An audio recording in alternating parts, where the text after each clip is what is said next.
Shall we look to the Lord in prayer? Father, we just want to thank you once again this morning. We come to your throne room of grace. Lord, we want to seek for mercy and for grace. We need you this morning. We need you to, Father, touch us and quicken us. Lord, that you would make my tongue the pen of a ready writer, and you would make all of our hearts, Father, sensitive so that, Lord, your laws can be written in the deepmost parts of our inner man, and that you would cause us to walk in your ways. Anoint us this morning, O Lord, afresh, to understand your ways, to understand your heart, and Lord, to follow you no matter what the situations and circumstances we might be going through. To that, and I pray that you would bless us, O Lord, and anoint us in the speaking and the hearing of today's word. We thank you, we praise you. In Jesus' name, Amen. If you are in Hyderabad, one of the terrors of every driver, if you have a car, okay, is that somebody would bump into you, okay. And at least 90%, 95% of Hyderabad cars are full of dents. Okay, scratches, dents. Either you have caused those scratches or dents, or somebody caused scratches on your car. So essentially, it's a give and take and understanding relationship we have in Hyderabad. yeah. Because sorry. Jando. Okay, this is essentially Hyderabad, no? Our battered cars are battered from all directions, and sometimes battered beyond repair. And cars come, and when you have this tow van and just towing the cars away. And if you don't have insurance, they're irredeemable. Yeah, absolutely. No? And of course, people who are having luxury cars, they have a different ballgame altogether. You have to be very scared to touch a luxury car. Okay. All right. Thing is, our lives are like that actually. I mean, in some sense, battered, bruised from all directions. We battered somebody, they battered us, and some people like Cain have battered somebody completely irredeemable. Finished, gone. Okay. Complete battered lives. Distressed and punched from all directions. And there's no insurance, right? I mean, if our lives are like that, one of the verses, favorite verses that we learned as brothers during lockdown is Psalm 49. It says, none of them can by any means redeem his brother, nor give to God a ransom for him. For the redemption of their souls is costly. That means it doesn't matter how much premium you pay. Is that okay? All right, sorry. Yeah. It doesn't matter, Moses, okay? No matter how much premium you pay, there's no insurance policy to redeem your soul. The redemption of their souls is costly, and it shall cease forever. That he should continue to live eternally and not see the period. It's impossible to redeem a soul. Okay. That is the reason why Jesus came. Right? That is the reason why he says in Mark chapter 10, verse 45, I'm right, or 40, he says, the Son of Man has come to give his life as a ransom for many, so that he could redeem man. Okay. And that is the reason why in 1 Peter chapter 1, he says, knowing that you were not redeemed with things like corruptible things like silver or gold, but by the precious blood of Christ. That's what redeemed us. Okay, precious blood of Christ. So God has come to redeem us. That's essentially the message of Christmas. We are in Christmas season. Okay. So when we listen to the word, have this mindset. He's my Father, and he has come to redeem me, save me, and just not save me to the uttermost. And therefore, by any means possible, his entire motive and intention, God always intends good, even when he is hard sometimes. Okay. No, if you look at Elijah, spirit of Elijah, I mean the prophetic Elijah. Prophets are very scary people. You know, it says in Revelation about the guys, the two prophets who come, one is Elijah and the other is Enoch. They tormented the souls of people, of those who were dwelling on the earth. They tormented. I mean, that's crazy. What a word. Their very lives is a torment. Their words is a torment. The decisions that they make, the torment. The priorities that they have torments everybody else. They terrorize people by their very lifestyle. It's an indictment on the value system of this world. Okay, but all that so that people can be redeemed. That's the whole intention and the mind of God, the heart of God is to redeem people. Okay, and the constant refrains that we every time is to go. I mean, those days we were very regular Christian and Easter believers. On Christmas we were full suit and boot. Okay, and if you don't have suit, we would really complain. Okay, even if the suit did not match, we would wear one blazer and go. So that is how we were. No, very regular, special offering. Okay, in the tents because there's an overflow always. No. In mainline churches, you know what I'm talking about, right? In the tent, and we were those kinds of believers, right? And every time we used to have a special guest on Christmas Day. And some people are really gifted by God. And one of the constant refrains every Christmas, by and large, I would hear is Jesus born in your heart today? Okay, we are celebrating Jesus' birthday. It's not a problem. Only thing is which birthday? I mean, what is his age in our lives? One man of God wrote an article on adolescence. So don't get offended, okay? I went through that process. Let us see what he has to talk about adolescence. Adolescence is the awareness of deeper biological currents from within and the excitements of things without. Within and without, not doubts within and troubles without, no. Excitements within and opportunities without. To gratify those new longings. Okay. A new awareness of a larger world and a desire for significance. And a recognition within it in the meaning of one's own person. You want to find meaning. That is adolescence. An intensive relationship with peers at the expense of parents, whose authority now is questioned if not rejected, as is that of the adult world itself. A delight in one's own opinions and the ability to form them as constituting the definitive truth of a matter. What I believe, my opinion, is the truth. Okay. A remarkable skill in lawyer-type argumentation that stupefies and silences parents. How we argue. I remember how I argued with my mother as to why I should watch a movie. Mama, you do not know. This is, first of all, you'd promise that I finish my exam, you'll say that I'll go for a movie, right? This is one of the best movies that has come. And I used to argue with my parents, and they would think, man, this guy is going to argue people into the kingdom. But no, I never use those skills for gospel preaching, no. Argumentation that stupefies and silences parents and gives suggestion of a wit whose source is supernatural, but it's not God. Yeah, that is adolescence.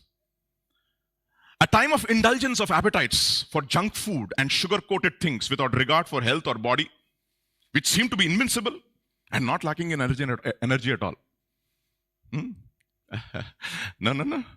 Burger King, Burger Den, Universal Bakery, and Irani chai, and Usmania, and for some people, cigarette also. Invincible. Okay, sugar-coated junk food.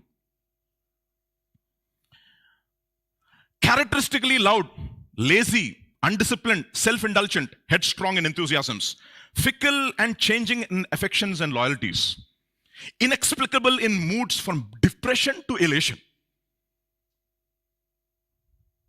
Adolescence. My goodness, when I was reading this, I said, boy, Lord, this is me. How much I troubled my parents, no? Generally contemptuous of substantial authority figures. while adulating the scummiest of subculture heroes as objects of swooning adulation and near worship. Who's your favorite? Justin Bieber. Scummiest of heroes. Sorry to say that. Oh, he's a believer. No. He's a believer. You know that? He sings for Jesus. But disdain for substantial authority figures. Inordinate attention to one's complexion, hair, body, and appearance. Bah. That is what characterizes, no? I remember my French cut, this cut, and that cut, and only Pepe. That I wore that Pepe for 2 years without washing sometimes, no? Yeah, exactly, Pastor Sister Elsa. Shallow and opinionated, with long, intensive hours on the telephone to the peers, and no more than monosyllable grunts to teachers and parents. Huh? Yes, I'm okay, fine. You have your food? Hungry? Good, bye. And with peers, oh, macha! Hours and hours in Irani chai those days.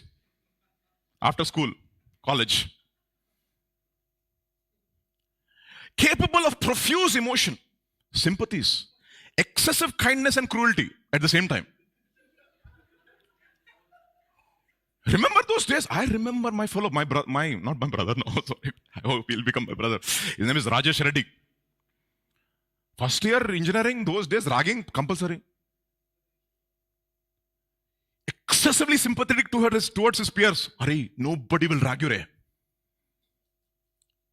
And when somebody came to rag him, my goodness, he punched the daylights out of that fellow. And later, those fellows came with a 4-member gang and bashed him up. And I started controlling him. I said, Rajesh, take it easy, bro. No, Vijay, I want to take a knife. I want to slaughter them. Ray, ready. This is not Rayalaseema. Excessive kindness, and you should see kindness also. But Vijay, I'll give you anything. Self-justifying and incapable of reproof and admonition. Not disposed to receive instruction and correction at all. What do you know? What do you know that what I'm going through? Easily hurt, offended, slighted, agitated, misunderstood, unfairly accused, and whose favorite phrase is, it is not fair. Well, the writer leaves us with a question. A painful season, enough in teen years, but tragic and when protracted into adulthood. One preacher calls it adult adolescence. What is the spiritual correspondence to this as it is found in the body of Christ? What solution? Article ends. My favorite author, I'm not going to mention his name, okay? I was stunned when I read this, no? Why am I saying this? We are 12 years into the church and 12 complete, 13 running. That is how in India will say, what is your age? 12 complete, 13 running. Okay.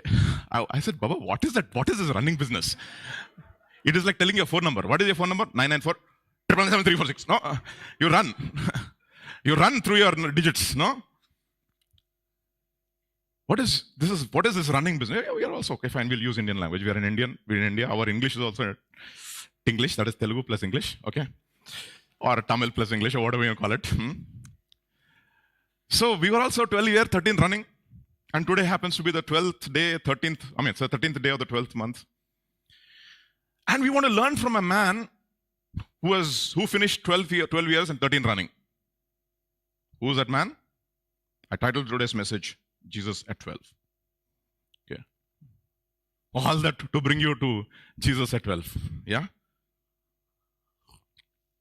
Let us read from his account from Luke's Gospel, chapter 2.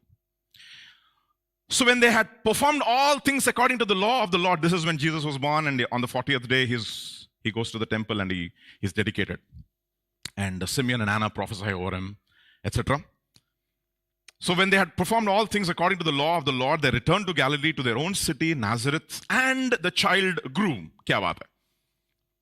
And became strong in the spirit, filled with wisdom, and the grace of God was upon him. Now, by the way, that adolescence also talks about cleaning up your room. I didn't want to write that because it's too close to my heart. So then you will say, physician, heal yourself. I said, no. Okay. I remember my prof, we had a student from Bengal, Abhijit Kundu. I remember his name. Brilliant guy, messed up room. Okay. My prof had to call him. He was not picking up the phone. No, he has his odd hours. Prof is calling him, he's not picking up the phones. So my prof has got this uncharacteristic nature of going to the hostel room. Okay. This happens in universities. Okay. He goes to the hostel room and he's knocking the door. Abhijit! He opens the door. Order. He has to go like this, no? And all kinds of nonsense all around. Noodles stinking after 4 days. Just left like that. Adolescence is crazy life, no? But I want to look at Jesus, no? Child grew. Became strong in the spirit, filled with wisdom, and the grace of God was upon him. Try to understand this. Real growth always is always measured in terms of the spirit. Understand that. In as far as we as believers are concerned, real growth is always measured in terms of the spirit. Real strength is spiritual because he grew strong in the spirit, it says.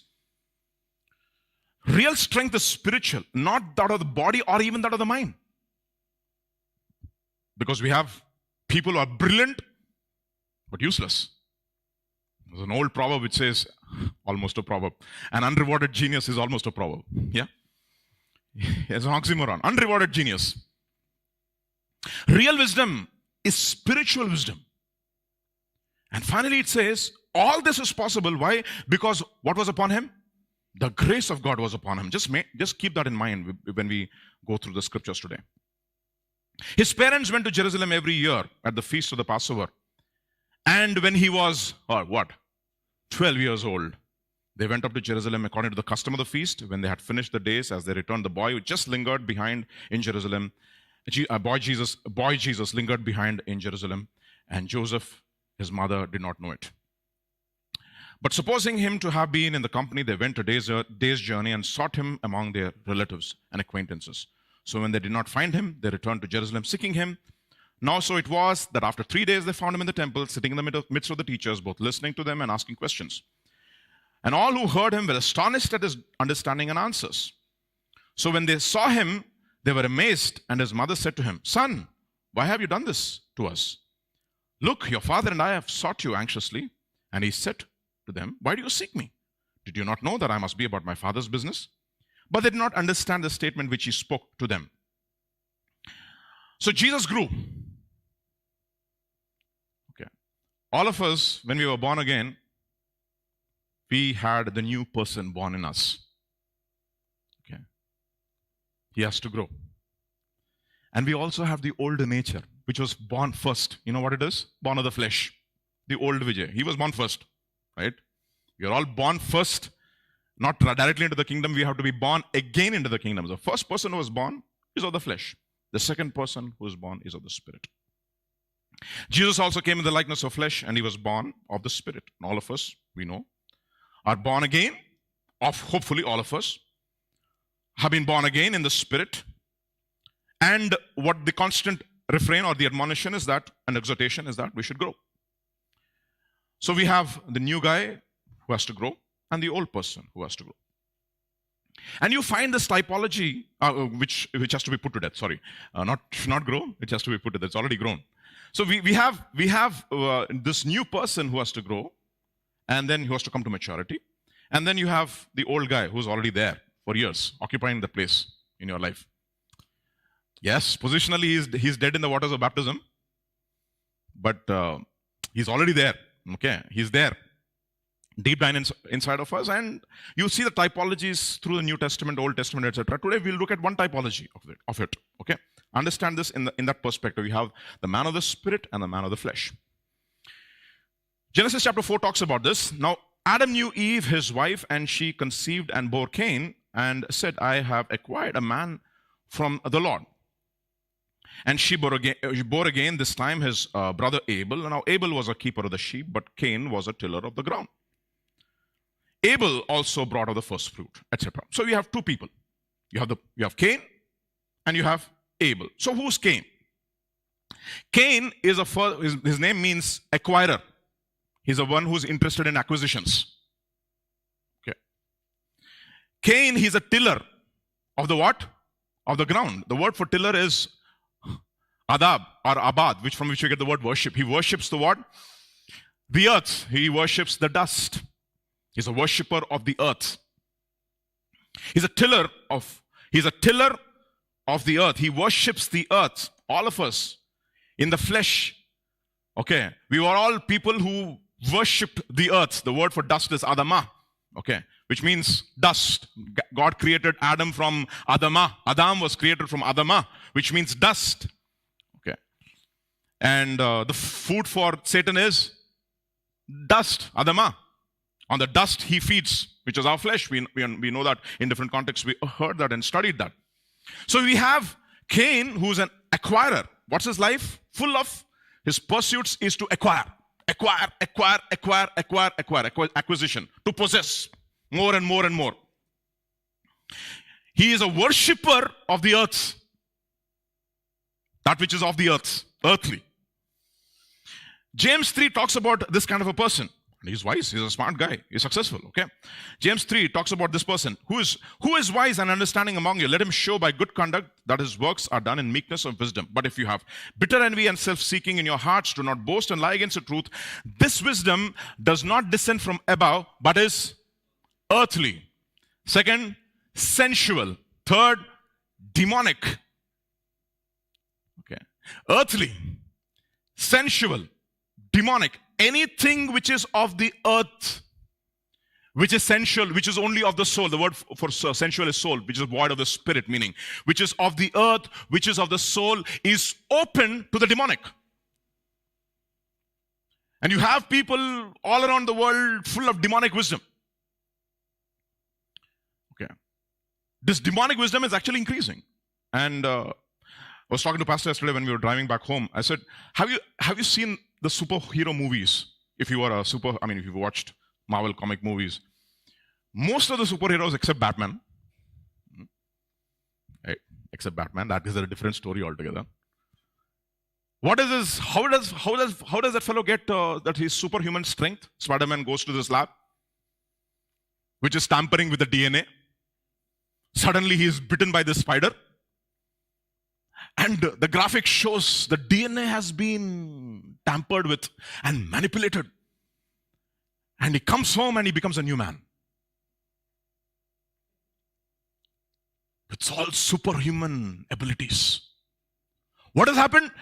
Demonic sensual wisdom. I'm telling you honestly. What has happened during the times of Noah? The sons of God saw the daughters of men and they tampered with the human genome.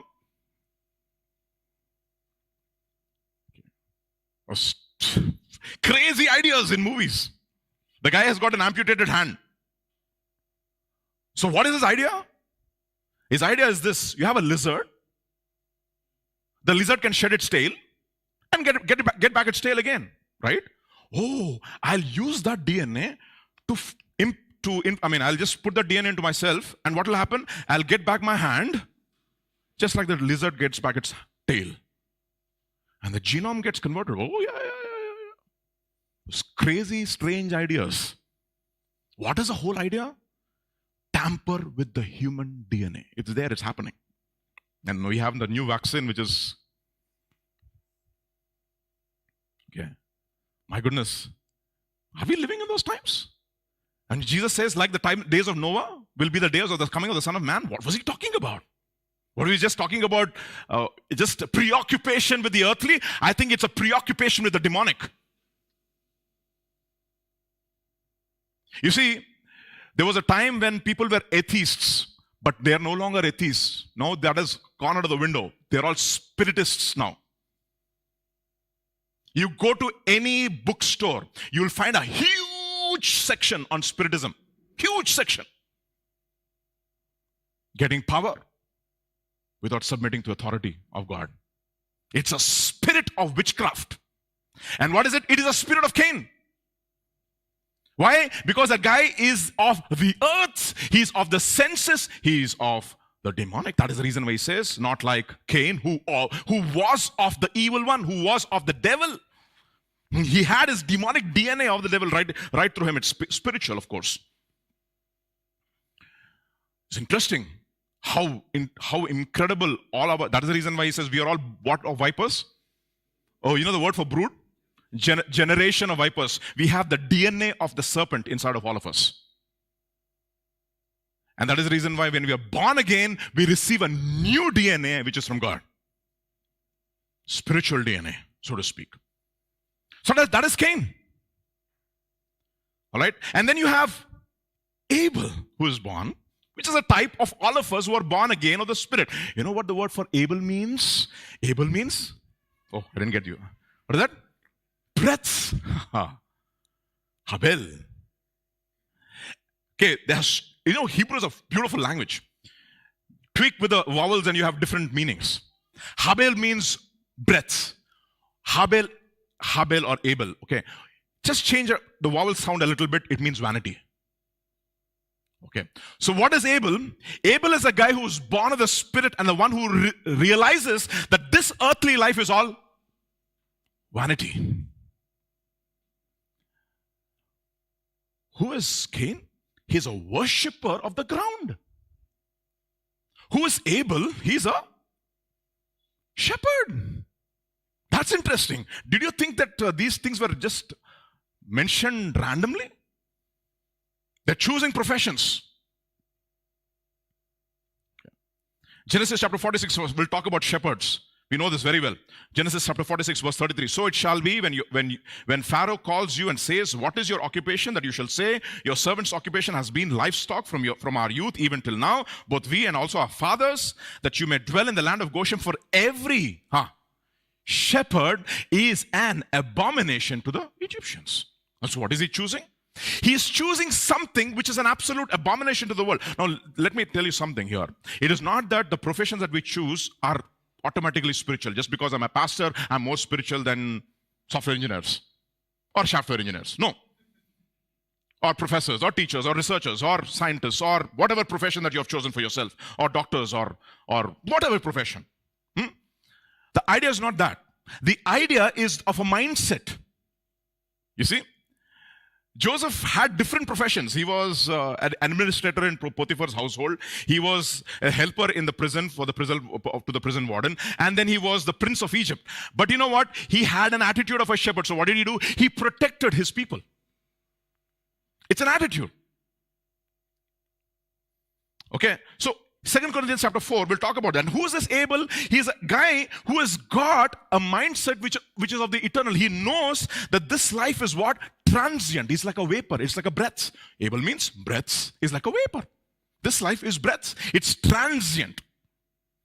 Okay. Just passes off like that.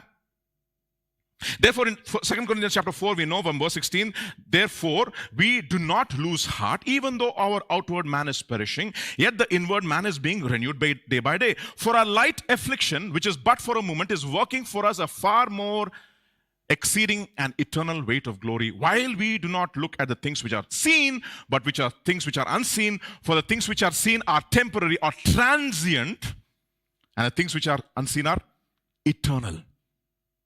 Okay, so what does Abel have his mind on? He has a mind on the eternal. And what is Abel? Cain, a guy who's got mind on things which are of the earth. And he's one who's acquiring. His life is full of acquisitions.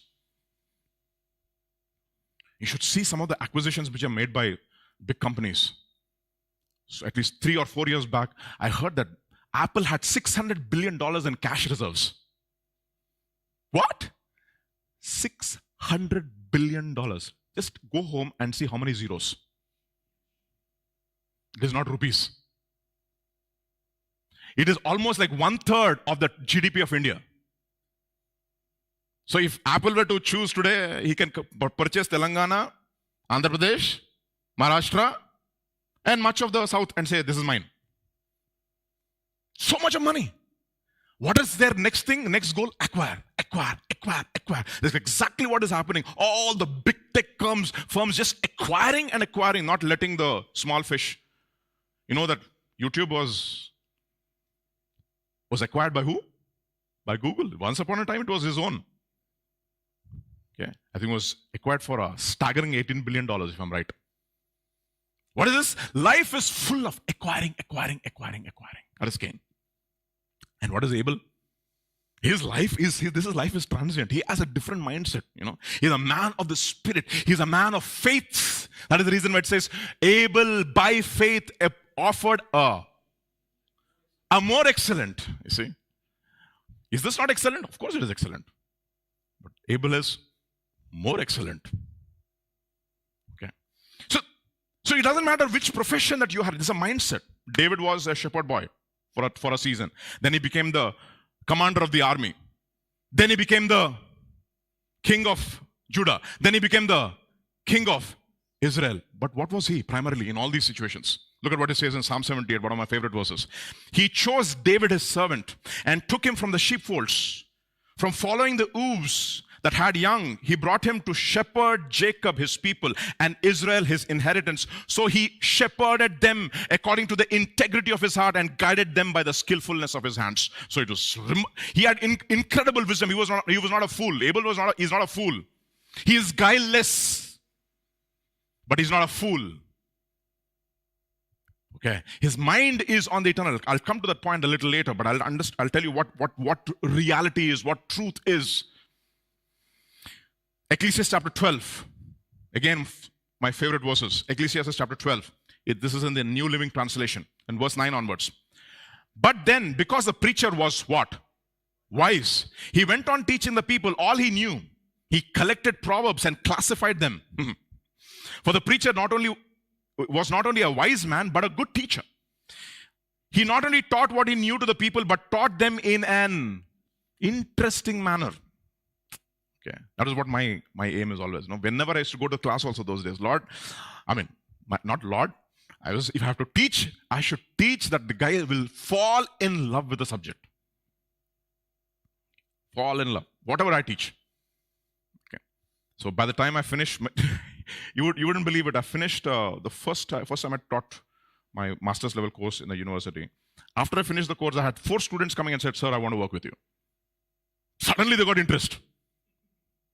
And one of them became a master's student with me, published with me. Okay. So this is what interesting way. Look at what it says. Interesting. The wise man's words are like goads that spur to action. How? Goats, they nail down important truths. Students are wise who master what their teachers tell them. Not learning. Inde? Mastering. Look at what it says. It goes on to say, the words of the wise are like cattle prods. Painful, but helpful. No? So many times. Get.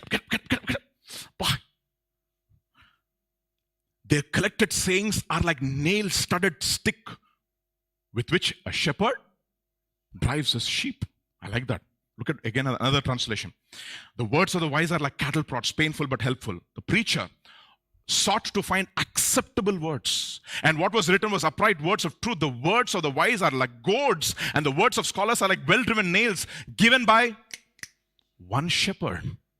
What does he have? He has an understanding of the word of God, who's able, a shepherd who had revelation of who God really is. That is the reason why his offering was acceptable.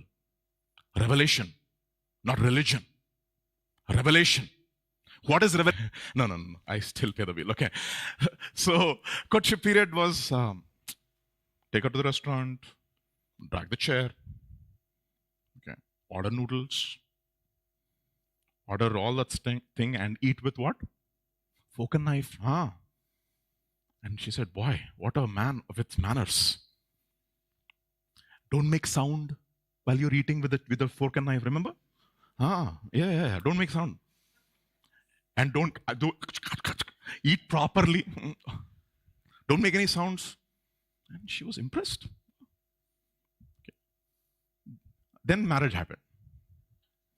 Then she realized that I'm a sambar lover.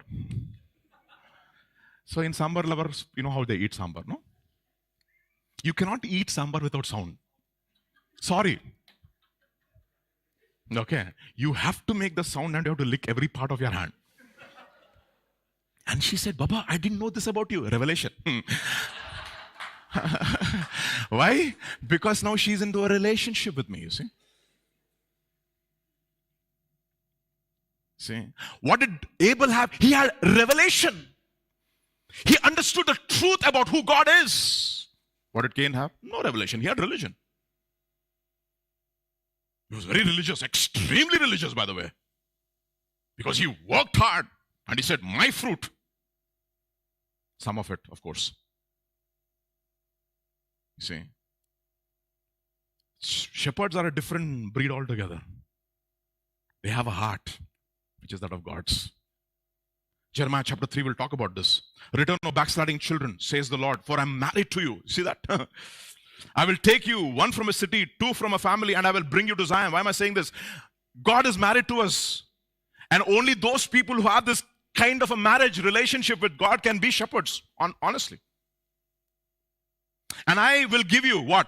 Shepherds according to my own heart. Who was David? A shepherd according to God's own heart, you see. And you should see the Psalms. What a revelation about God. That is, worship is revelation. There cannot be genuine worship without revelation. You see. And I will give you shepherds according to my own heart. KJV will use the word pastors according to my own heart. 3:15. Who will feed you with knowledge and understanding. So shepherds, don't take them lightly. And what is it? All of us are called to be shepherds, by the way. Do you know that? We are all, if you are a husband or a father, you are called to shepherd your children.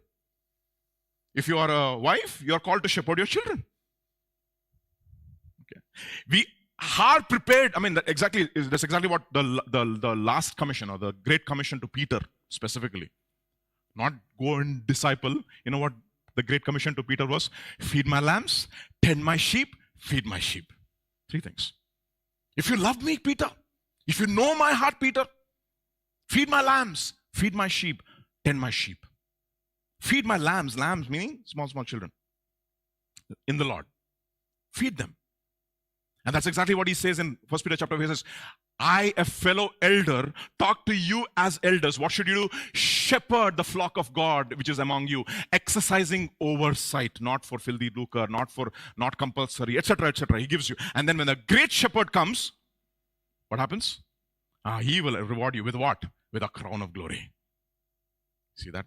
That's exactly the heart of Moses. Look at when Moses realizes that he's not entering into the promised land. This is what he has to say to God. This is what he prays in Numbers chapter 27. Then Moses spoke to the Lord saying, let the Lord, the God of the spirits of all flesh, set a man over the congregation. What? The God of the what? Note that. Spirits of all flesh. Set a man over the congregation who may go out before them and go in before them, who may lead them and bring them in, that the congregation of the Lord may not be like sheep who have what? No shepherd. And that's exactly the plight of the last days. You have congregations without shepherds. They are sheep without shepherds. Exactly what Jesus looks at Israel and he says, you know what? I have compassion upon them. You know why? Because they are sheep without shepherds. And he calls the 12 disciples and he says, go and preach now.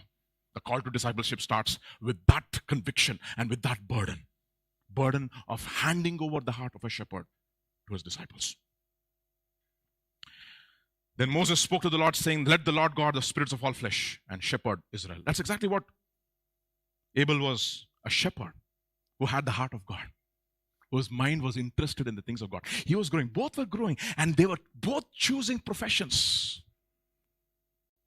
And in your profession, whatever profession that you are, that God has placed you in, doesn't matter if you are, whatever odd profession, you could be even a maid in a home. And who brought Naaman to the Lord? A simple maid from Israel. What was she? She had a heart of a shepherd. See? And then what happens? Genesis chapter 4. Adam knew Eve, and then verse 3. And in the process of time, what is that? The word is, and the end of time, or the word is the end of the ages. Who brought an offering? Abel brought his life, and Cain brought his life. At the end of the ages, both people, one of the spirit and one of the flesh, will bring his life. And God will examine. Oh, Abel, man of faith. Cain, full of flesh.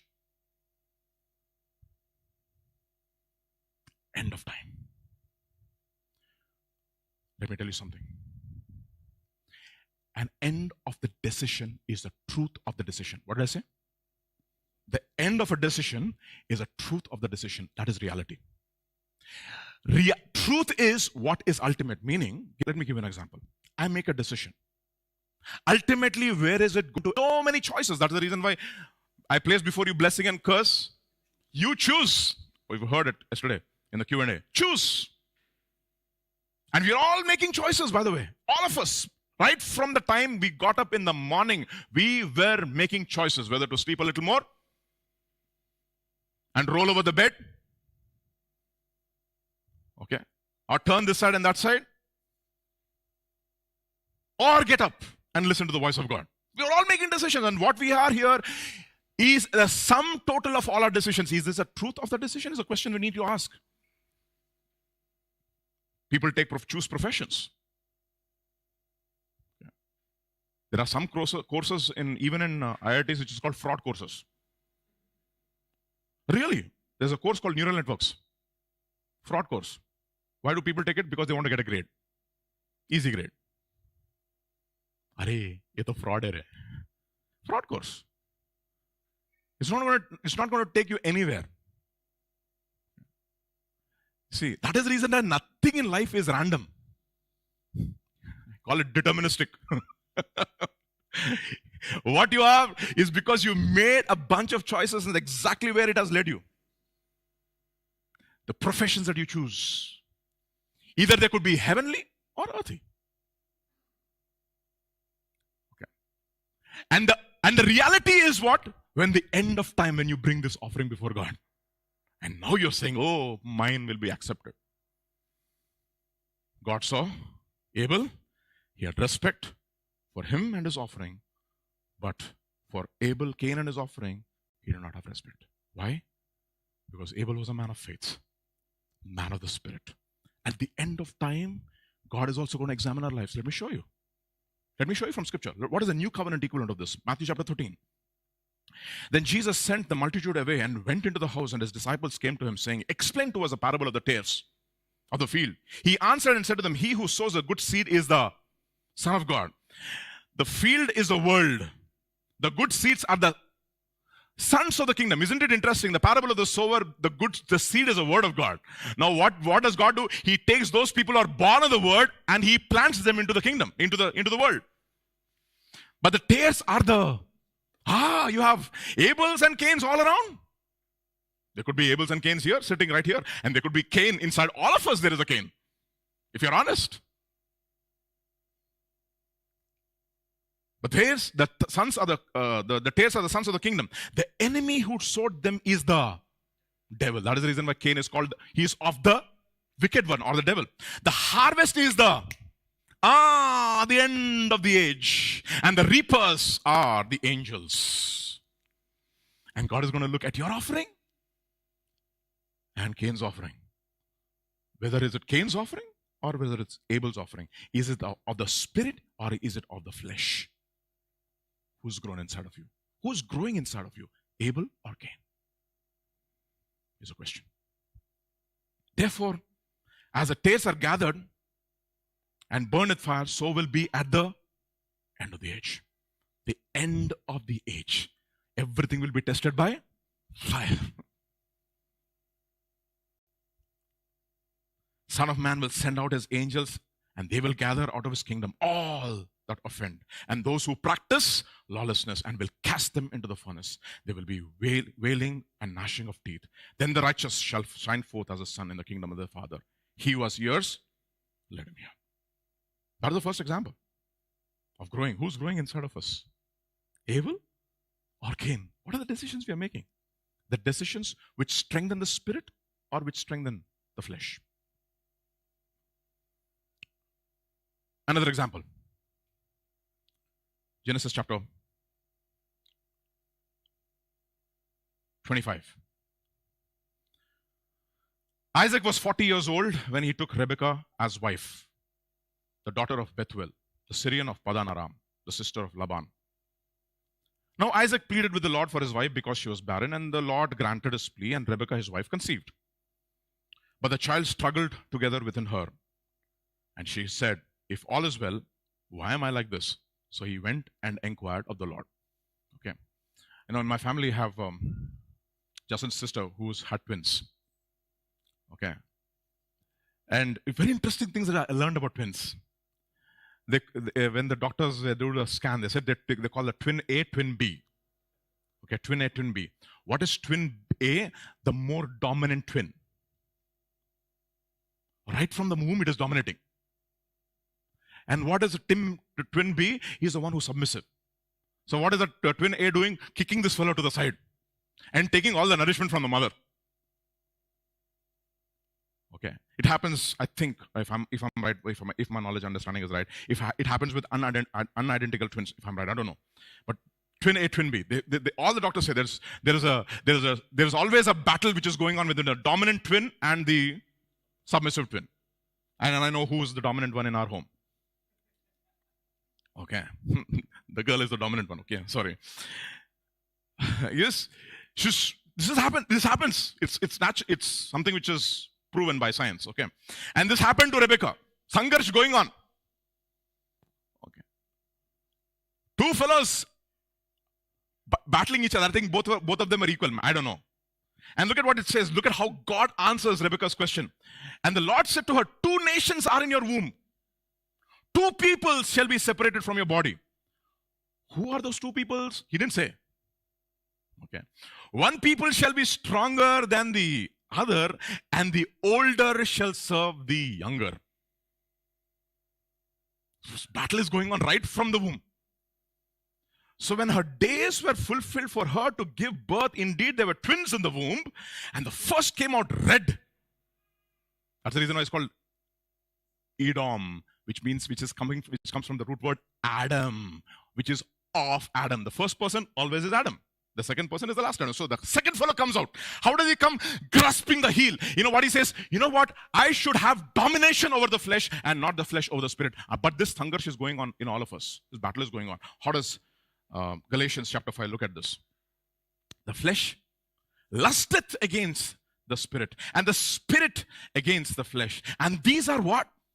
Contrary to one another. Jacob and Esau. Fighting.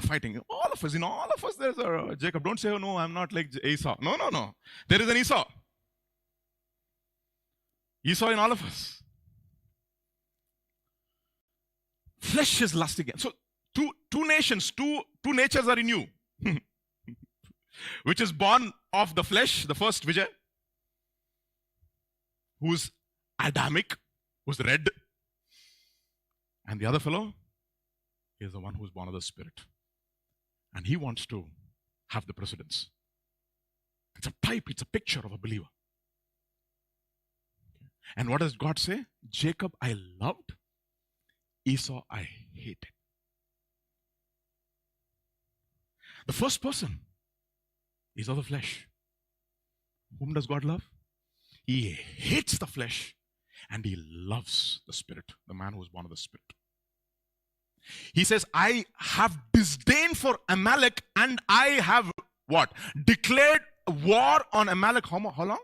From generation to generation. You know, it says, when you look at the war in Exodus chapter 17, it doesn't say Joshua killed Amalek. What does it say? Huh? He defeated Amalek. He says only prevailed against Amalek. Amalek is not killed. He's only defeated. It depends upon who is winning. Who's the one who's gaining the advantage?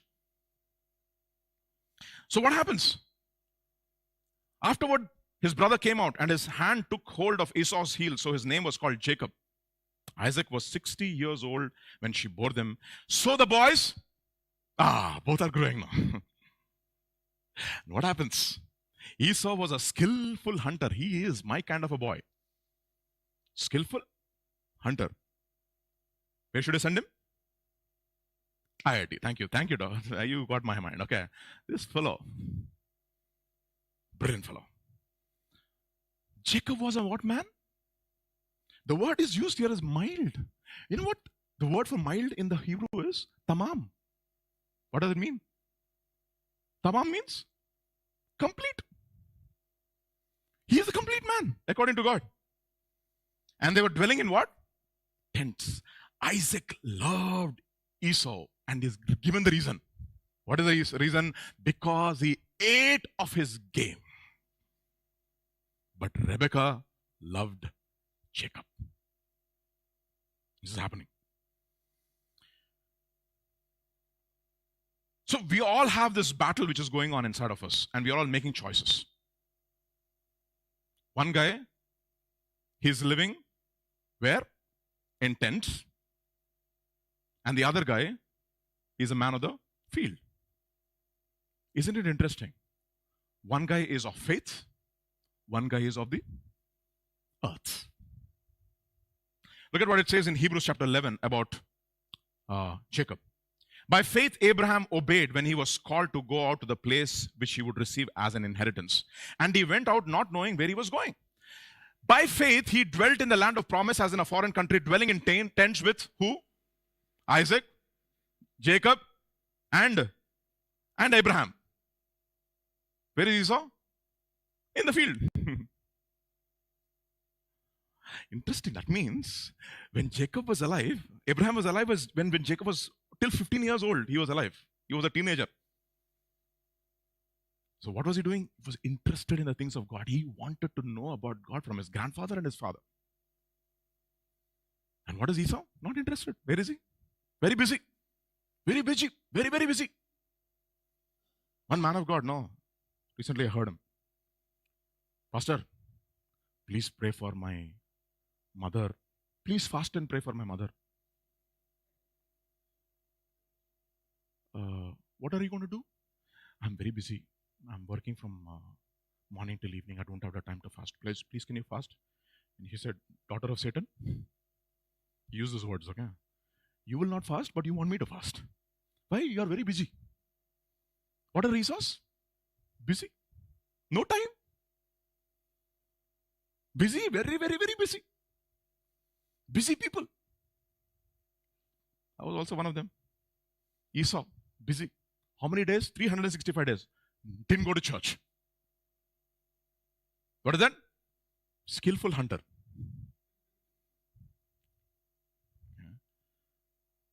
Skillful hunter. And suddenly God had to catch me. What an irony now. 17 times in the church now. God is just literally taking me back with interest. You see? And what is Esau? Esau is a man who is given to his appetites.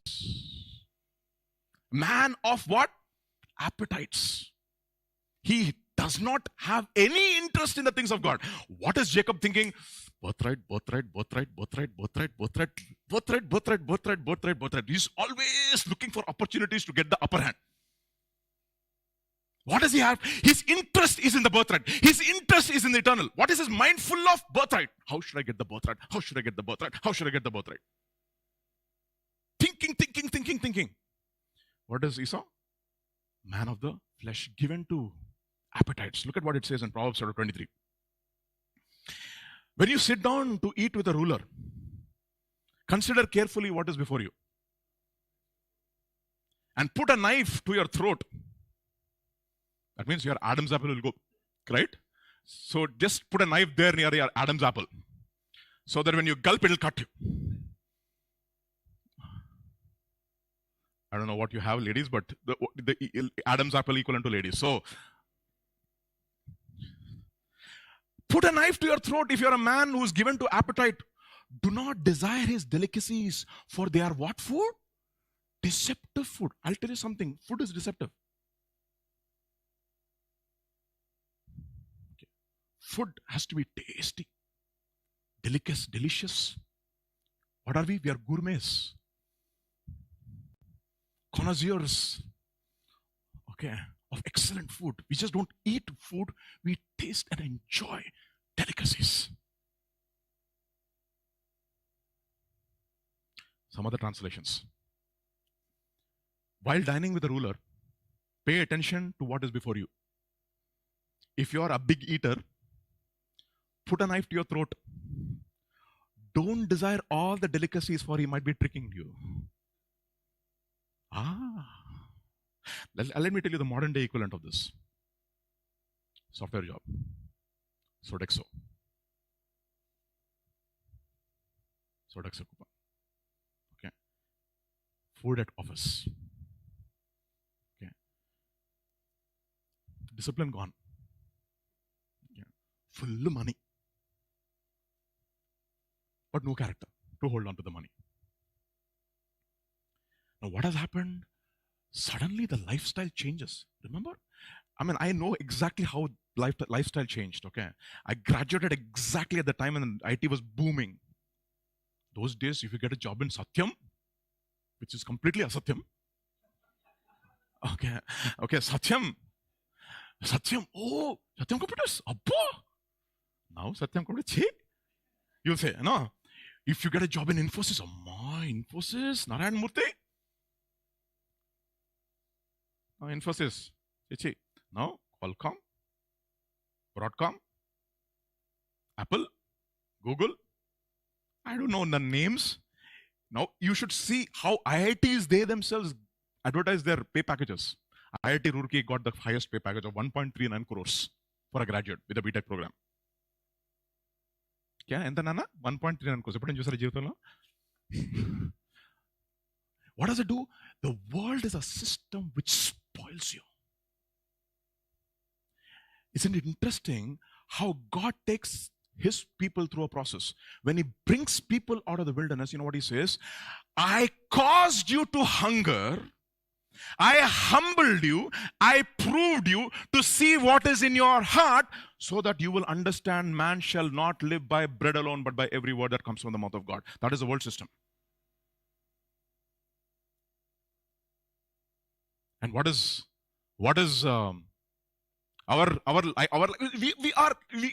happens therefore? Now suddenly you're called to full-time ministry. Just imagine. Oh, now you're used to this kind of a lifestyle. You see? And that becomes a block, a huge block. Every person who is genuinely used of God, he had to go through a process of intense discipline. You know that? Especially lack.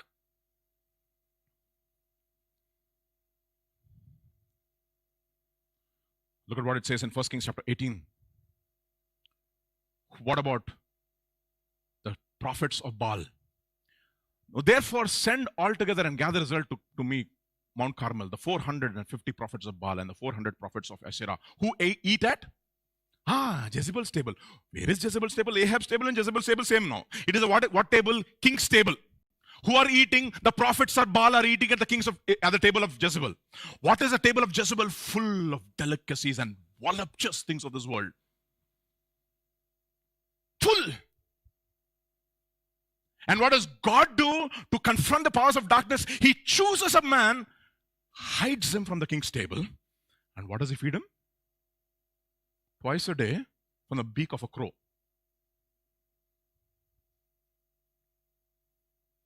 You know why?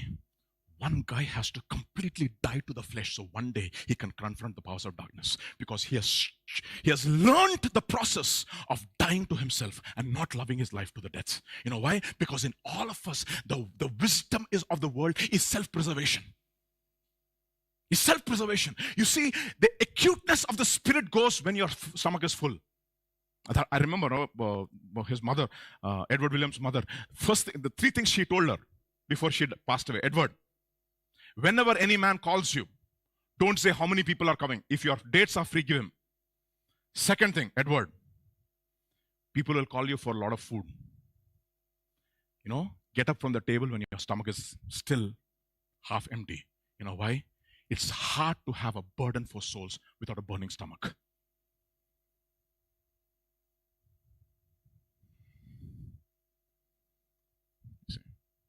And I'm telling you, we have learned this through experience. For my life, when I eat, I sleep. And I get irritated. What is this, Lord? This equation? Yeah.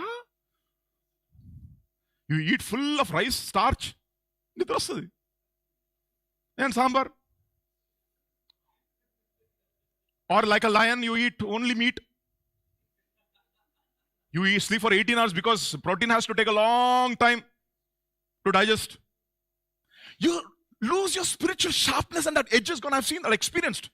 This is not knowledge. This is experiential knowledge. I can teach you how to swim and say this is how to swim, this is how to swim. But you learn swimming only when you jump into the pool. Experientially. I get irritated. What is this?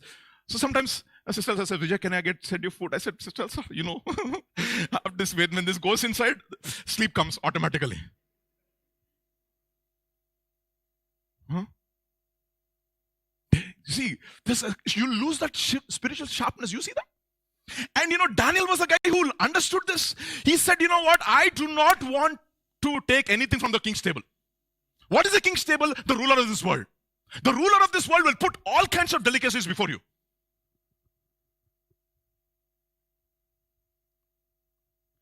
Not necessarily bad. Not necessarily bad. But do you have the discernment to say no to it? No. Look at what it says in Daniel chapter 1. I love this passage, okay? The king appointed for them a daily portion of the king's. It's not food, Baba. Delicacies.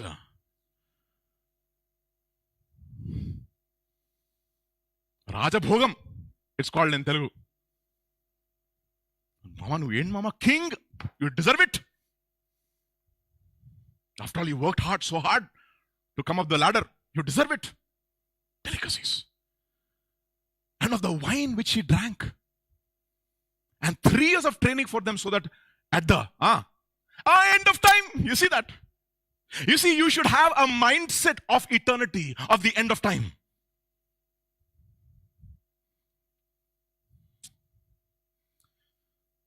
That they may serve the king. You know what? Jesus also feeds us with delicacies. You know what the delicacies are? This is the delicacy. Okay. If you're fasting and not feeding on the word of God, you're starving. What did I say? You're starving. It is not called fasting. Then fasting on earth. If you're fasting and feeding on this, you know what? Suddenly, supernaturally, you lose hunger. You know that? Again, experiential knowledge. Initially, your head will go for a spin. Your body will revolt. And you say, Vijay, what are you doing to yourself, Ray? That pounding headache. All kinds of fumes coming through your ears. And your irritation. And you irritate your wife also. And she says, please don't fast. Because you irritate me with your fasting. You see. I remember, we went for a 40-day fast, remember? First 2 meals we fasted, third meal was dinner. So full 2 meals over and I go back home. And if I don't have the kind of food that I'm desiring or wanting, I said, what is this? And she said, you were fasting, right? I was thinking that you are coming with the presence of God in your mind. What is this? What is this? Your irritation. Everything will come out. But then, you keep over a period of time, you will see how sharp your spiritual senses will be.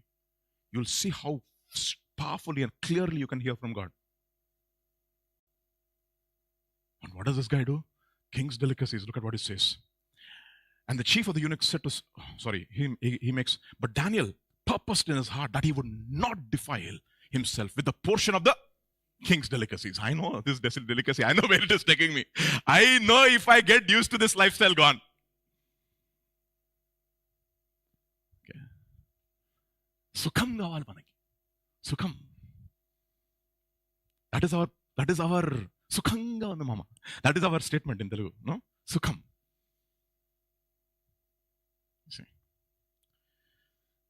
Nor for the wine which he drank, therefore he requested of the chief of eunuchs that he might not defile himself. See, how does revelation start? In Daniel's life, decision at the food table. Now God brought Daniel into favor and goodwill of the chief of the eunuchs, and the chief of eunuchs said to Daniel, I fear my Lord, who has appointed your food and drink, for why should he see your faces looking worse than the young men of what? Of your age. What are the young men of your age doing, Baba? What are they doing? Are they not enjoying this food? And are they not also equally successful? No. I know where this food is taking me. It is going to trap me. Then you would endanger my head before the king. You know what, Daniel? You know the story. So Daniel said to the steward, whom the chief of the eunuchs had set over him, Hananiah, Mishael, and Azariah also stand. Please test your servants for 10 days. Let them give us what? Vegetables to eat and water to drink. Kya baat hai? Shakahari. I went to the Kirana shop near my home, okay, where I'm a regular customer. No? क्या साहब Christmas को क्या बना रहे? यार आप तो राजस्थान से हो ना, राजपूत हो आप तो शाकाहारी हो? नहीं साहब, छुपा छुप सब कुछ खाते.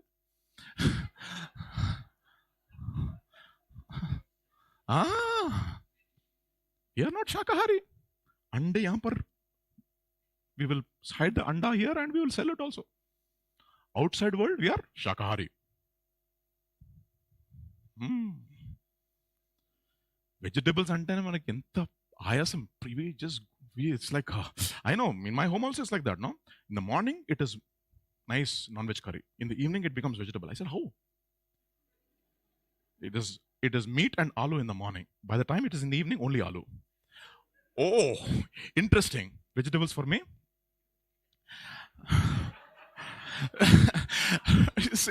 You see. Please test your servants and give them vegetables to eat and water to drink. And he tested, no? At the end of how many days? 10 days. Okay, that's the time of testing. Their features appeared better. You should see, Baba. You eat carrot and cucumber for a few days. You should see the way how your face shines. Okay, try it out. Okay, and what happened? They appeared better and fatter in flesh than all the young men who ate of the portion of the king's delicacies. Thus the stewards took their portion away of the delicacies and the wine that they were drinking, and they gave them vegetables. Now what happened? Look at this, the way God rewards. As for these 4 young men, God gave them knowledge and skill in all literature. All 4 got what? Knowledge and skill and wisdom. But what did Daniel get? Understanding, revelation. Where did it start, Baba? It is totally antithetical to our human understanding. What has food got to do with revelation? Try it.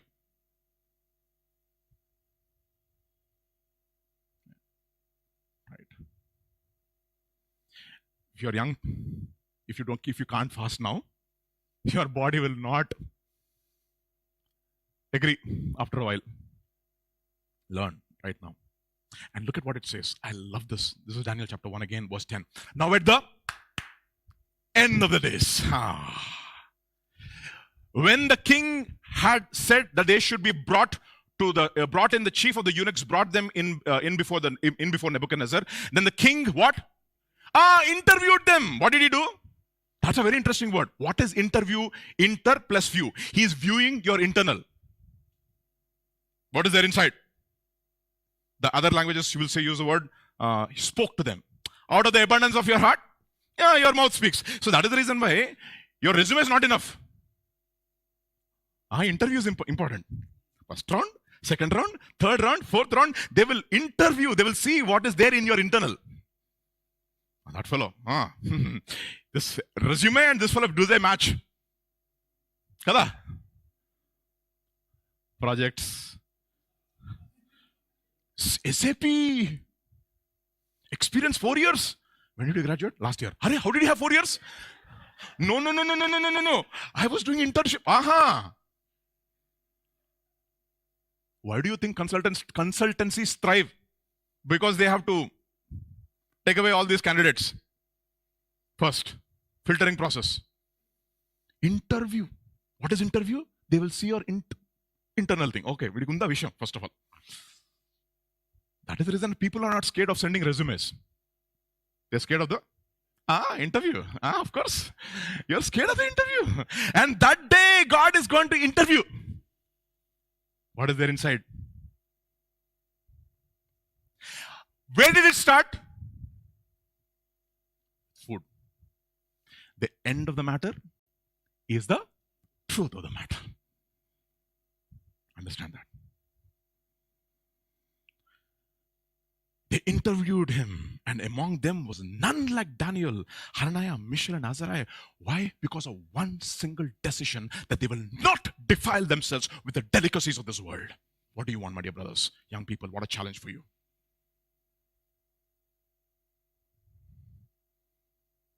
Young people of your age are doing all those things, but one man takes a stand. Would to God, God will find one man here, one young man who will say, I will not defile myself.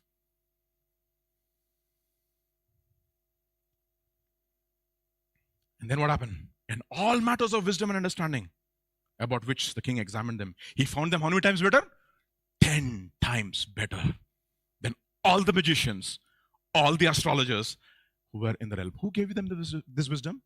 All because they made a decision not to defile themselves. You see, there's a direct correlation between purity and revelation and divine wisdom.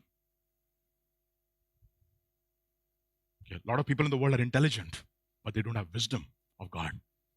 They're smart fools. They're intelligent morons.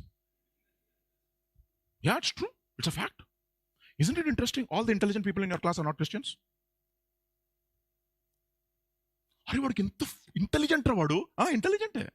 He is very intelligent. But he's a fool. We all envy them, no? I wish I could solve mathematical equations like him. And when we have this Christian fellow in your class who says, you know what, I will not watch movies. I'm not interested in this nonsense talk. I don't want to be like you. What do? We mock him. Like Ishmael. We mock him. Oh, don't be holy, okay? You know, it happens even in Christian schools also. Because in Christian schools, I have one Christian school, I have a lot of guinea pigs over there. So I observe everybody.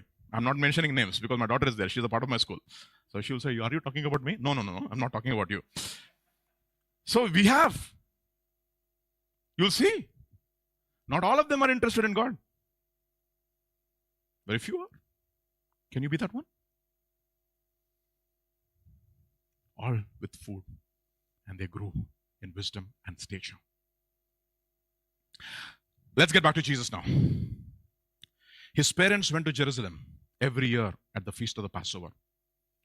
And when he was 12 years old, they went up to Jerusalem according to the custom of the feast. So 3 times every male has to appear. Right? Passover, Day of Atonement, Feast of Tabernacles, Sukkot. When they had finished the days, if I'm right, or maybe I'm getting one of them wrong. I don't know. Maybe Pentecost I'm getting wrong. Okay. When they had finished the days, as they entered, the boy Jesus lingered behind in Jerusalem, and Joseph and his mother did not know it. But supposing him to have been in the company, they went a day's journey and sought him among he was not among the relatives and acquaintances. He will not be found among relatives and acquaintances. You know why, no? They were familiar with him. So when they did not find him, they returned to Jerusalem seeking him. So it was that after 3 days they found him in the temple, sitting in the midst of the teachers, both listening to them and asking him questions. And all who heard him were astonished at his understanding and answers. Wow, that's interesting. This is Jesus at 12. What was he doing first? He was listening and asking questions. 2 things he was doing. He was listening, asking questions, and finally giving answers. You see, what was Jesus' practice? His practice was to hear and listen. One of the things that I train my children in my school is to make them sit and do consistently for a long period of time on the same job. Consistently. I'm not saying that you could be brilliant, etc. But this sustained interest in a particular thing is very important. You see? And you know what? Those things have to be acquired when you are young. That is the reason why we like to catch you when you are young and we want to watch you grow. Okay. One of the sutrams that I taught my children, Guru Mukhasya Vidya Labhyate. What is that? Look at your Guru. Don't look here, there. Look here. If you look at that fellow, then you will understand. That is the reason why when you are listening to the preaching, don't wander here and there. Guru Mukhasya Vidya Labhyate. That is our old Shastram. Guru Mukhasya. Mukhasya means his face. Vidya Labhyate. Vidya means learning. Labhyate means you will acquire.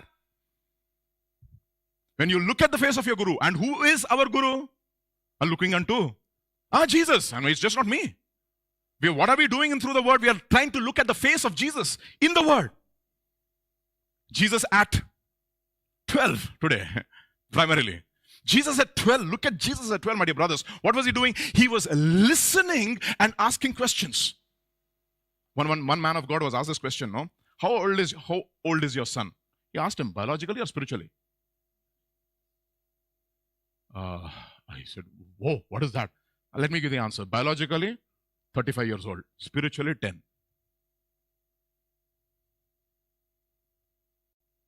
Now think about it. If you enter into eternity at that period, biological 35, spiritual 10, what will be your age in eternity? 10 years for the rest of your life.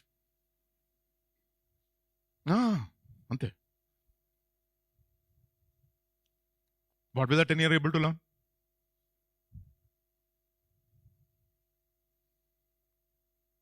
See, even if he's a prodigy, you'll say he's beyond his age. Why is he called a prodigy? Because he's beyond his age. He could be 10 years biologically, but he's thinking like what? 35-year-old, 40-year-old PhDs.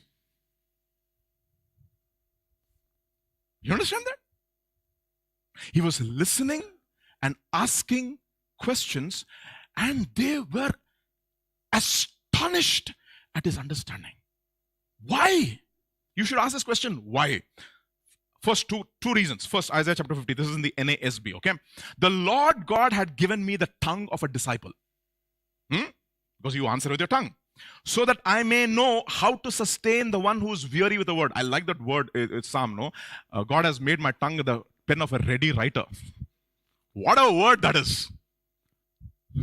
Your tongue, because what is more powerful? The pen is more powerful than the gun, right? The tongue of a ready writer. God has made my tongue the pen of a ready writer. The Lord God has given me the tongue of the disciple, because I'll tell you why that is. From where do you get that? No, those days there used to be a competition between different pundits. Okay, one pundit has to recite a poem, and the other guy has to write as fast as he's reciting, and that is a competition. But this used to happen during Sri Krishna Devaraya's times, no? Okay, so you have Ramakrishna Pantalu who's saying something, and suddenly that fellow has to listen to it, and he has to immediately start writing. That's exactly what it means. What is Jesus doing? He's listening, writing. Listening, writing. As fast as he's listening, he's processing and writing. He has a tongue of a disciple, ready writer. So that I may know how to sustain the weary one with a word. He wakens me when? Morning by morning. The most difficult thing for all of us. No, brother, I can stay late night, but early morning, not a problem. Very, very difficult. But All men of God, they rose up early in the morning. Modern day has actually messed up our timing, isn't it? Especially labs.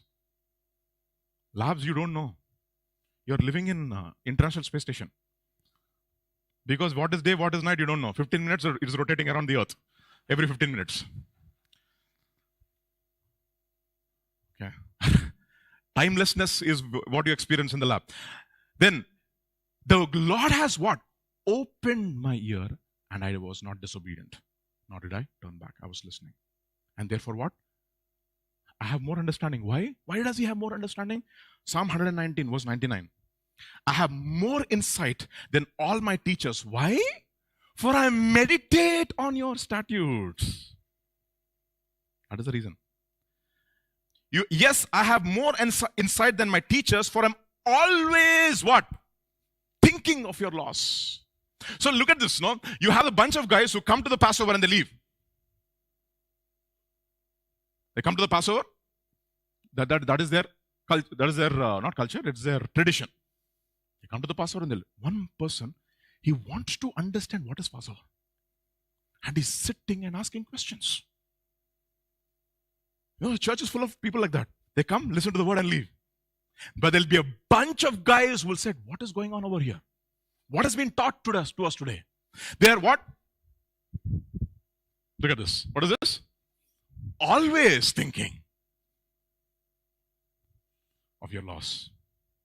I have more understanding than all my teachers, for your testimonies are my meditation. Why? Meditating and thinking is a lifestyle, a discipline of thinking and thinking and thinking. See? Get these principles, my dear brothers.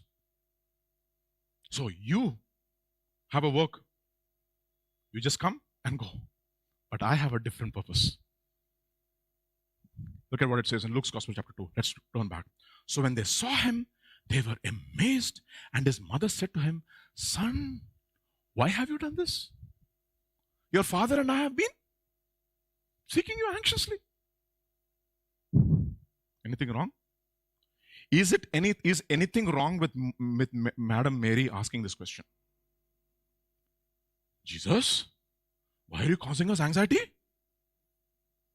Can you do this to your parents? Very anxious about you. Let me tell you something. If you have a spiritual son and your parents of spiritual sons, don't be anxious. Leave them to God. God will take care. You know whom you should be anxious about? Your sons who are not spiritual, or your daughters who are not spiritual. That is the reason why Jesus, when he looks at daughters of Jerusalem, weeping. Anta emotional avasram le. Don't become so emotional. Daughters of Jerusalem, don't have to weep for me. Weep for your sons, your daughters. Weep. Madam, son, can you do this to your parents? Answer. Hey, why did you seek me? Did you not know? Mary, did you know? Mary, how did you become so contrary?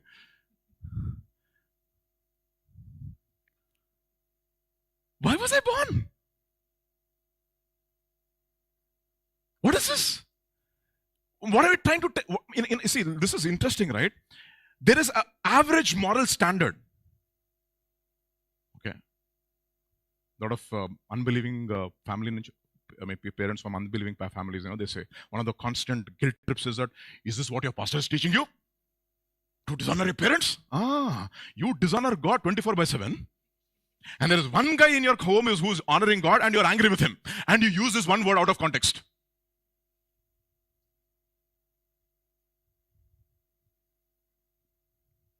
You will compromise all your life. And these are, see, God is redemptive. Don't misunderstand me. And one guy is interested in God. Can you do this to your parents? Suddenly all ethics and moralities will come. The thing is, just imagine, can you be more moral than Jesus? See, this is the problem with religion and tradition. It'll keep you comfortable because you are at the level of average morality, but we are not called to live at that level. It's not that we don't honor our parents. We'll come to that later on. How Jesus balances both. This is not a license to go and fight with your parents. No. Hey, you unspiritual people. No. I know, because a lot of young people in their zeal, they will do all that.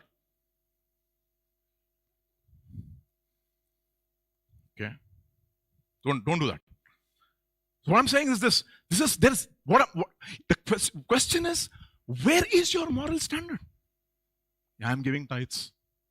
I'm coming to church. Don't ask me anything, please. Okay? Please. Don't goad us. Don't poke us. We are comfortable, happy.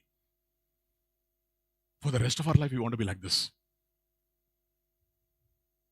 You see, let me tell you something. The days are coming when this average morality will not work. It's not going to work. This compromise with the status quo is not going to work. You see, there has to be a push to the upward level. And he's saying, I don't want to put words in Jesus' mouth. Don't you know that I should be about or I would say, don't you know that we have to be about our Father's business? Do you understand that?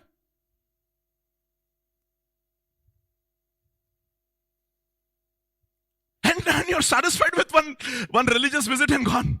You're satisfied. But I'm not. I want to know what the heart of my Father is. And we have to know what the heart of what our Father is. I remember when Zach Bonin made a powerful statement. He said, I don't want my sons to remain as my sons. They have to become my brothers. So that all of us will have the same Father. And we'll all be serving the same Father. What a statement that is. Would to God we have parents like that. One day my children will become my brothers in Christ. And they will serve me. All of us will serve our Father. What are you? Oh, normal. Average is enough. What is the minimum that I need to have to get a grade in my exam? I say, don't take my course if you come to me with that attitude. You can do any kind of a song and dance. I'm not giving you. Was one guy, sir, I know you don't. You're very nice. You are this, you are that. Trying to flatter. I said, bro. His name is Agarwal. I said, Agarwal. Okay. I don't play with my students' grades and their lives. But I expect my students not to play with my life. Okay. Don't come and demean the course over here. Don't do that. See? No, what is the minimum? If you take that professor's course, A guarantee. We were all like that, no? A guarantee courses.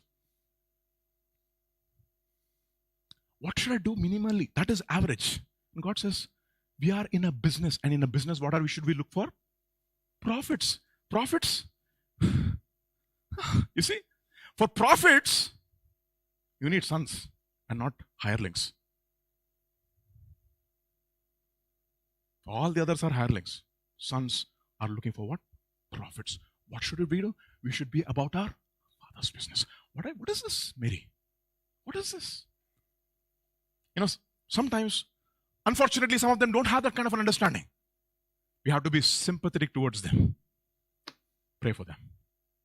How does Jesus do that? In other words, Jesus had an acute awareness of his purpose by the time he was 12. Are we?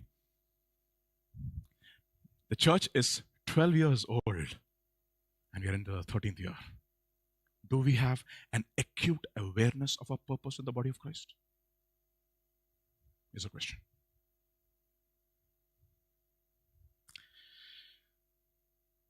Why are you searching me? Other translations will say, did you know that I should be in my Father's house? My Father's house is my Father's business. This is his house. Luke chapter 19. Now he said, therefore, a certain nobleman went into a far country to receive for himself a kingdom. and to return. And he called his 10 servants and delivered them 10 pounds and said to them, what? Occupy till I come. Do business. Do business till I come. Do business. In other words, businessmen should look for profits. Otherwise, you should not be a businessman. Okay. And he called his 10 servants and delivered them 10 pounds and said to them, occupy till I come. But the citizens hated him, and verse 15, and it came to pass, when he had returned having received the kingdom, then he commanded these servants to be called unto him, to whom he had given the money, that he might know how much every man had gained by trading. Trade. Okay. That is the reason why you should say, we call it, you're learning a what? We are learning a trade. Trade.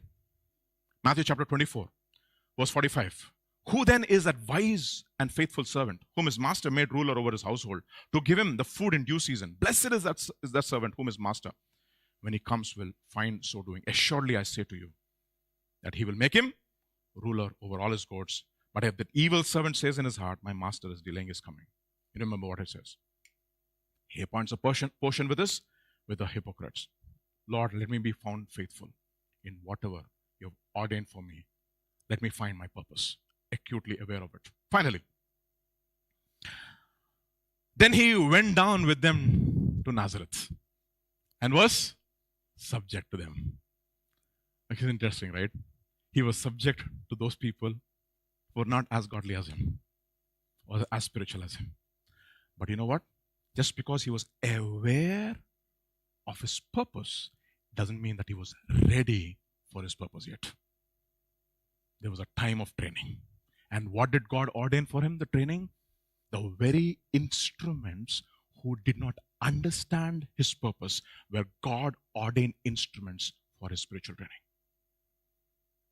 And what did he do? He was subject to them. And Jesus increased. The man grew, and now Jesus is increasing in wisdom and in stature and in favor with God and men. You see, this is Jesus at 12. Jesus at 12. Why? Because he was subject to them. Joshua was subject to Moses for so many years. For how many years? 38 years. 38 years. Yeah. If you're always looking for the latest, I don't know why this, it's hours and hours before Amazon. It's called window shopping, no? See that? We are wasting time. Are we acutely aware of our purpose? Jesus was at 12. He had an understanding of who his father was and what. And that is exactly the reason why in many churches what we have to sing to the congregation, Lala Malali, and put them to sleep nicely. Here we don't have to. You automatically fall asleep. Okay. You see, do you have an acute awareness of that? We are coming to the end of time, my dear brothers. There's no time for playing games. Because the end of the ages is already here. Okay. The end of time is already here. How is Jesus in your heart today? Is a question. Is he grown? Is he strong? Is he ready for challenges? Does he have an awareness of what his purpose is? It's unfortunate that so many born-again believers are still born till that time. They're celebrating the first year, the 25th time. Right? They don't have any awareness of their purpose. But Jesus at 12 had. Let us no longer be adolescent anymore. Let us press on towards maturity. That's exactly what Paul tells. The writer of Hebrews says in Hebrews chapter 5 says, by this time you ought to have been teachers, but that will still feed you with milk. And in Corinthians he says, because you do not have the strength to digest solid food. What did you not have? Strength to digest solid food. And you know what Joshua tells the children who are entering into the promised land? In 3 days' time we are about to enter into the promised land. What should you make ready? Make ready provisions so that you can enter into the promised land. The word for provisions is food. Do you have food ready to enter into the promised land or still eating the same old manna?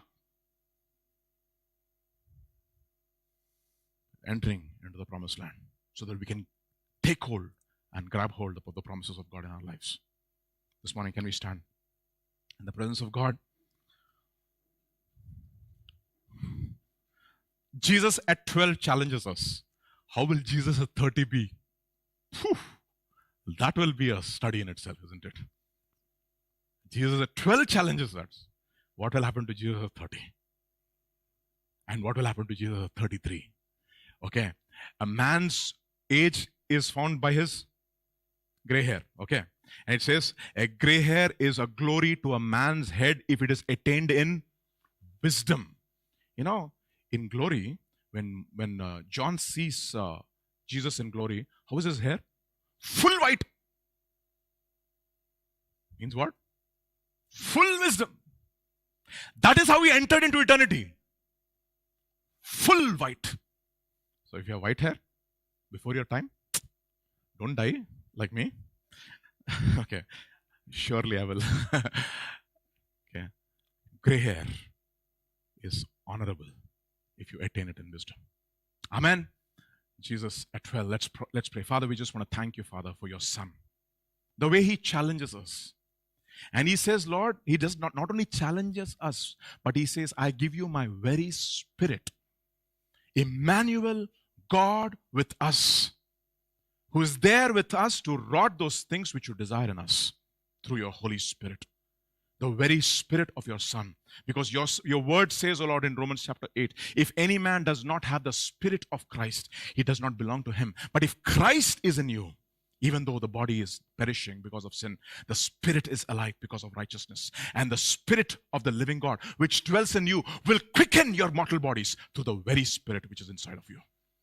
And this morning, let us ask God, Lord, grant me a fresh infilling of the Holy Spirit so that I can strengthen Jesus inside of me. Father, I commit all of us, O Lord Jesus, into your hands. Father, you challenge us, but at the same time, you empower us to meet every challenge. Every challenge, O Lord Father, can be met. Every obstacle can be overcome. Because it is not by might, not by power, it is not in our own flesh, but it is through the Spirit, your word says. And I pray, Father, that you would empower every one of us, O Lord Jesus, so that, Lord, Jesus at 12 can be made complete in us. That we will have an acute awareness by the end of this year as to what our purpose is in eternity. Because the end of the matter is the truth of the matter. To that end, I pray that you would bless each one of us. Anoint us, prepare us for the days ahead. We thank you, we praise you, we give you glory. For in Jesus' mighty name we pray. Amen. May the grace of our Lord Jesus Christ, the love of the Father, and the fellowship of the Holy Spirit rest and abide